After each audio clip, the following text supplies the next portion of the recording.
Rebonjour, ce n'est pas une présentation en rapport avec Libération. Voilà, il y en a eu deux, ça suffit. Donc en parallèle, depuis quelques mois, je travaille sur un site que vous avez peut-être vu passer sur IRC. Je vais vous en parler donc, dans cette petite présentation. Donc, développement d'un site à gros volume de données. J'ai déjà dit que j'aimais les titres très longs. Voilà. Donc moi, vite fait, dev web depuis 14 ans, du Perl trop longtemps, du PHP malheureusement, Python c'est un serpent. Un peu de front-end et de l'admin site vite fait, si vous me cherchez. Je suis passé par Gandhi, il y en a plusieurs ici. Je suis passé par Libération, il y en a plusieurs ici. Et plein de projets perso, dont Reposio. C'est un joli petit site, la baseline, je ne parle pas très bien anglais, mais Search and Manage Code Repositories. Il y a sûrement plein de fautes en anglais d'ailleurs, Kenneth, si vous voulez aller voir. En gros, ça permet quoi? Ça permet de rechercher notamment sur GitHub, Bitbucket, Google Code. Pour l'instant, il n'y a que GitHub, mais j'y travaille. Ça permet de rechercher, ça permet de gérer tout ce qui est, tout ce qu'on follow sur un site, sur l'autre, pour avoir tout au même endroit. Donc l'organisation, c'est mettre des flags favoris ou tiens, ça c'est intéressant, je voudrais regarder plus tard. Je ne sais pas si vous avez déjà utilisé la recherche des trucs que vous watchez dans GitHub, c'est pas utilisable, surtout si vous en avez plus que 10. J'en ai 400, Matt, encore toi, tu dois en avoir. Voilà, un truc comme ça. Permet de mettre des tags, des mots-clés, ou alors des places. Tiens, place, j'ai utilisé tel projet quand j'étais dans telle boîte. J'ai rencontré telle personne sur tel projet, etc. Et puis des petites notes descriptives. Ah, j'utilise ça, il faudrait que je regarde, ça peut servir pour ci, pour ça. Et ça, c'est flux notification, c'est étape 2, c'est pour s'en sortir avec le dashboard de GitHub. Quand on suit X projets, les notifs, il y en a 10 000 par jour, donc ça sert à rien. Les besoins en développant ce site, c'était une recherche rapide, puisque c'est au cœur du site. La nouvelle version, grosse barre de recherche au milieu. Je tape Django, je vais avoir les trucs Django, ils doivent arriver tout de suite. Tagging automatique, c'est savoir que Django floppy form, il va être tagué Django et form automatiquement, comme ça si vous pouvez cliquer sur les tags. Besoin, c'est savoir gérer un nombre croissant de providers, donc GitHub, puis Bitbucket, Google Code, etc. Mise à jour très fréquente des données, parce que typiquement, si je follow le vieux Django Profile, il y a un commit tous les 3 ans, donc c'est pas gênant, mais si je follow jQuery Mobile à l'époque où c'était à fond dans le dev, c'est mis à jour toutes les 2 minutes. Donc le site doit faire remonter toutes ces infos. Et automatisation, parce que le worker, scaler, tout ça. Les problématiques étant donc multi-provider et beaucoup de données. Vous pouvez voir que GitHub, ils sont un peu largement au-dessus de tout le monde. 2 millions de projets, alors Bitbucket, ça n'existe même pas à ce niveau-là, quoi. Google Code, très dur de trouver le nombre, il est bien caché, 260 000. SourceForge, bizarrement, pour un dinosaure, il y a encore plein de choses dessus. Et il y aura PyPy dessus, mais plus tard. Donc certains objets mis à jour très souvent. Et différentes API, puisque bien sûr, chacun a son API différente pour accéder aux données. Quand ils ont une API, par exemple, Google Code n'a pas d'API. Donc c'est très amusant, quand on veut avoir des infos sur un projet qui est sur Google Code de façon automatique, il faut aller parser la page HTML. C'est amusant. Donc là, je vais vous présenter très vite fait j'ai encore plein de temps. Les solutions pour le stockage, la récupération des données, la recherche et les optimisations front-end. Mais j'avoue que j'ai été beaucoup aidé, parce qu'il y a plein de points que je vais pouvoir ne pas aborder, puisque tout le monde en a déjà parlé 15 fois aujourd'hui. Stockage, alors j'ai fait très simple. J'ai 2 modèles. Repository, Hakoon. Jusque-là, ça va, vous comprenez. Avec un modèle abstrait pour toutes les parties communes. C'est du Postgre derrière. Chaque provider a son propre back-end, dérive d'une base commune. Je me suis inspiré du système de back-end de Django Social Auth, que j'ai trouvé pas mal fait, pour faire des registers, etc. Autre problème, l'identifiant de projet. Sur GitHub, un identifiant, c'est user plus repository. Sur Google, c'est juste le repository.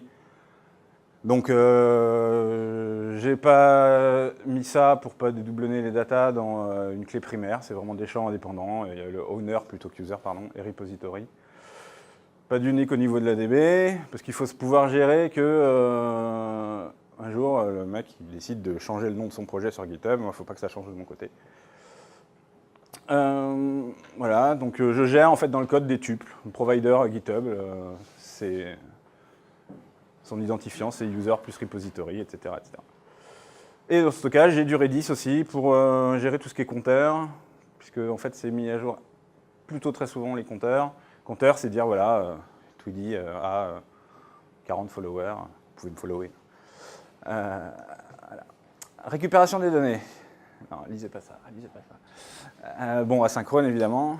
J'ai pas utilisé Celery parce que quand j'ai voulu faire ça, j'ai regardé la doc, je me suis dit mais ça a l'air compliqué. Il fallait que j'installe des serveurs, des trucs que j'avais pas envie d'installer. Et bon, voilà, ça m'avait l'air trop lourd pour ce que j'avais besoin. Donc j'utilise simplement les listes bloquantes de Celery qui font de Redis. Voilà, bravo. Les listes bloquantes de Redis qui font très très bien le boulot avec Xworker. Chaque worker étant lié à une liste Redis ou plusieurs. L'avantage c'est que ça permet de gérer les priorités. Pour donc tiens, normalement j'ai une indentation là. Worker ayant comme type la récupération chez le provider.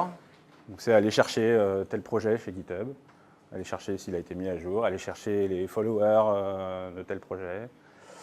La mise à jour du moteur de recherche, j'en parle après. La mise à jour des compteurs, ça arrive très souvent. Donc comme j'ai dit, c'est dénormalisé et stocké dans Redis. Et j'ai un worker management qui va voir si jamais il y a 1000 tâches en attente pour ce worker, et ben il va créer à la volée via Supervisor une autre instance de ce worker pour se partager la tâche. Et ça marche très bien. Ça marche très bien.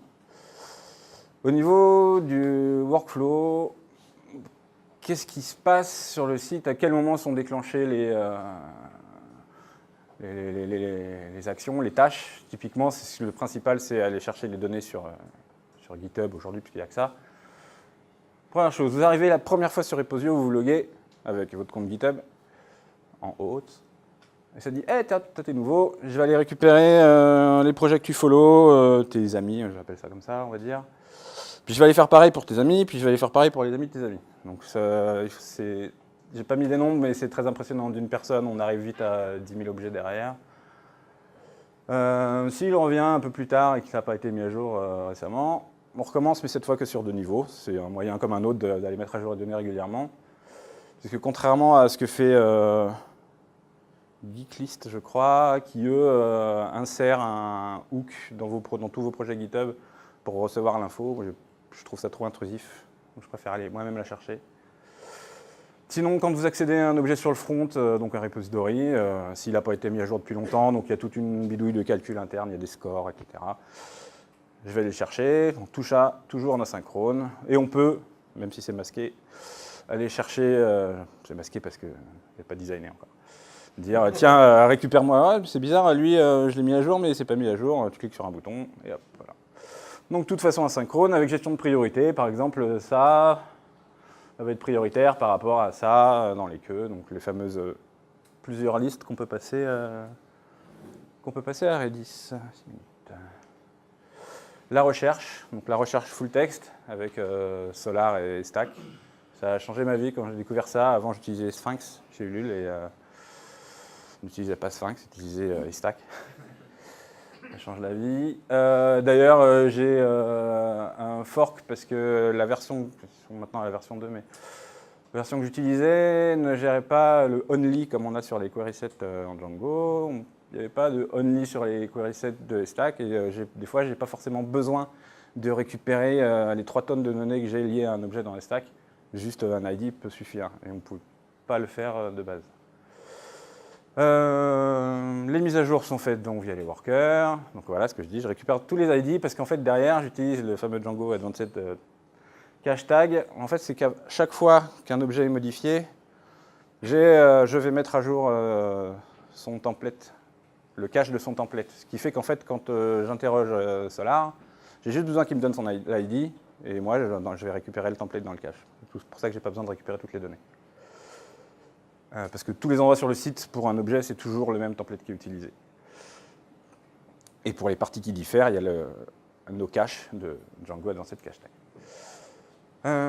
Aujourd'hui, le seul problème qui me reste avec ça, c'est pour dire, je fais une recherche Redis sur les projets que je follow moi. J'ai pas encore trouvé de solution propre. J'ai trouvé beaucoup de gens qui avaient le même problème que moi. J'ai obligé de faire l'équivalent d'un in, c'est-à-dire pas laisser les stacks.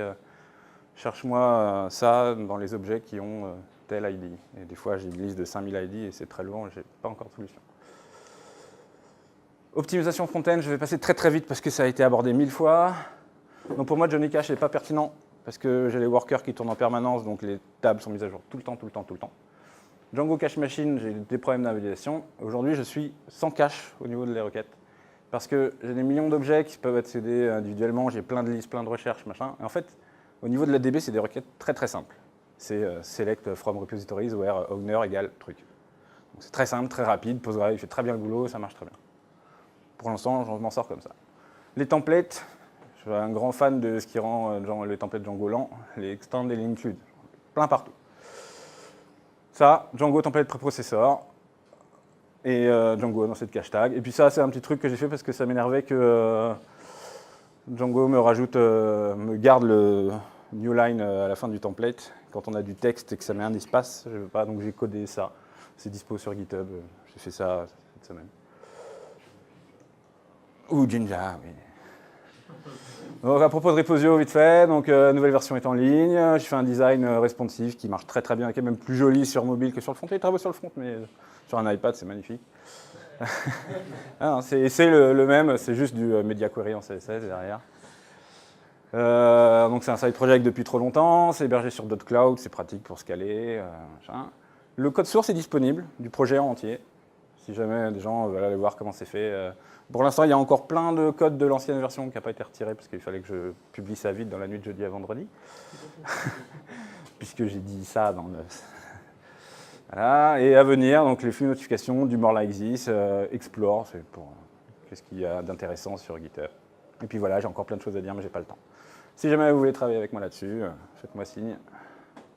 Voilà. Vous avez des questions, il vous reste 2 minutes 30. Voilà, ça ressemble à ça, au fait. Voilà, question. Tu as beaucoup d'utilisateurs En fait, quand j'ai sorti la première version alpha, dans l'idée d'avoir juste moi un truc en ligne sans que personne l'utilise, quelqu'un, et personne ne m'a jamais dit qui, a foutu le lien sur Hacker News.